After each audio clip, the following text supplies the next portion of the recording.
नमस्कार दोस्तों। किसी एक राजा का बड़ा सा साम्राज्य था। उसको झूठी बात से बेइंतहा चिढ़ थी। हत्या, चोरी, जारी व डकैती से भी ज्यादा। एक दिन वह वेश बदलकर प्रजा के हाल चाल जानने के लिए शहर में निकल पड़ा। तभी उसे एक तिलकधारी बूढ़ा पंडित मिल गया, जो एक ही बात की रट लगाए जा रहा था कि दाने दाने पर मोहर लगी है। राजा दरबार में लौट आया। सैनिकों को उस बूढ़े पंडित का हुलिया बताकर कहा कि उसे तत्काल बंदी बनाकर लाओ। राजा का आदेश होने पर कैसी ढील। थोड़ी ही देर में सैनिक उसे पकड़कर दरबार में ले आए।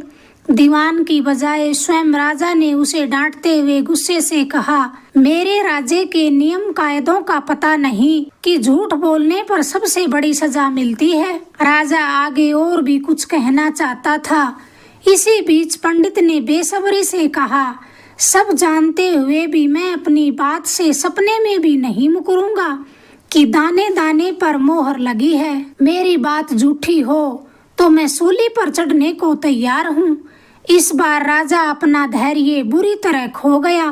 बिजली की तरह कड़कते हुए बोला, झूठों के सरताज, तेरे लिए सूली की सजा भी कम है। यदि तू अपनी बात को साबित न कर सका तो दुनिया की सबसे बड़ी सजा तुझे दूंगा, और यदि साबित कर दिया तो तुझे यह राज्य सौंप दूंगा। पंडित ने मुस्कुराते हुए कहा, राजन, न तो मुझे किसी राज्य का लोभ है और न ही दंड का भय। इस अधेड़ उम्र तक पहुँचते पहुँचते मैंने केवल इसी सत्य को जाना है। अब राजा अपनी तरकीब को छिपाने में असमर्थ रहा।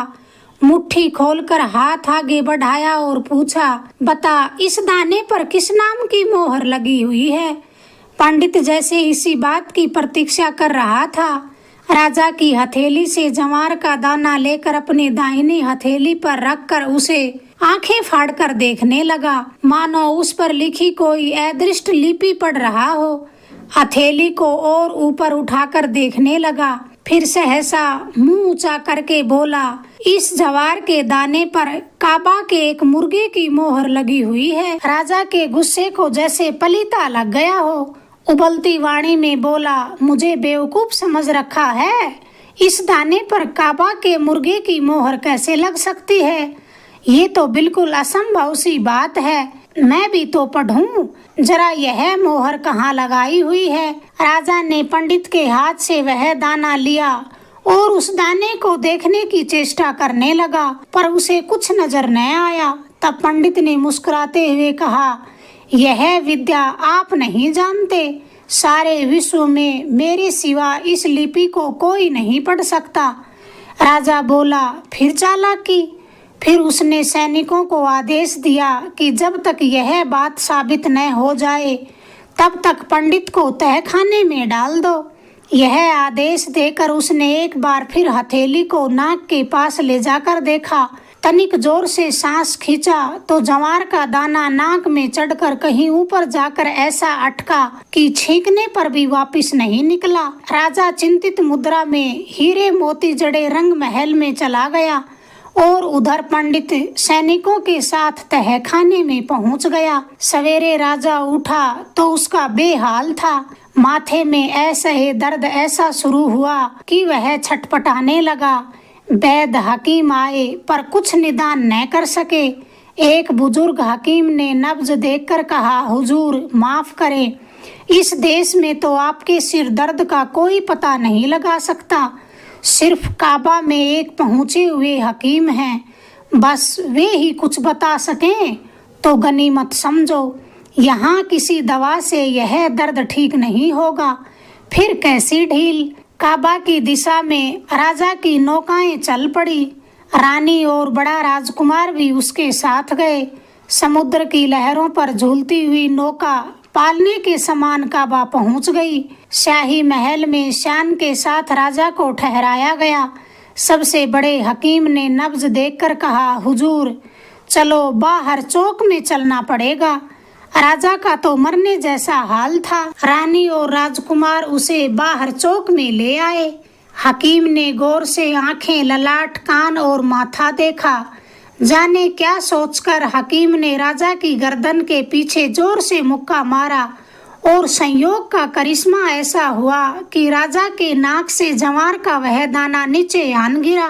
फिर तो पास खड़े मुर्गे ने बांग देकर चटकी से वह जवार का दाना अपनी चोंच में निगल लिया। अगले ही क्षण राजा की आंखों में निर्दोष पंडित का चेहरा घूमने लगा। अब कहीं उसकी मुस्कुराहट का मायना राजा की समझ में आया। शाही ठाट बाट से उसकी विदाई हुई। बुजुर्ग हकीम को भी जी भरकर इनाम मिला। लौटते समय 7 दिन पहले नौका उसके राज्य में पहुंच गई। राजा रानी और राजकुमार के साथ सबसे पहले तहखाने में पहुंचे। पंडित के पांव पकड़कर क्षमा मांगी। फिर अपने वचन का पालन करते हुए उसने पंडित को साम्राज्य सौंपने की खातिर सच्चे मन से खूब ही प्रार्थनाएं की, पर पंडित तो माना ही नहीं। अंत में राजा को समझाते हुए बोला, मैंने अपने जीवन में जो विद्या अर्जित की है उसके मुकाबले ऐसे 100 राज्य भी तुच्छ हैं। मन में राज्य का लोभ आते ही मैं यह विद्या भूल जाऊंगा। मेहरबानी करके आप और हट मत कीजिए। राजा ने जाने क्या सोचकर कहा कि अपनी विद्या आप मुझे नहीं सिखा सकते। पंडित बोला, जरूर सिखा सकता हूँ महाराज, लेकिन आपको साम्राज्य का मोह छोड़ना पड़ेगा।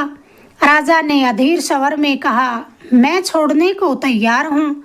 तब रानी ने मुस्कुराते हुए कहा, मैं भी आपके साथ रहूंगी।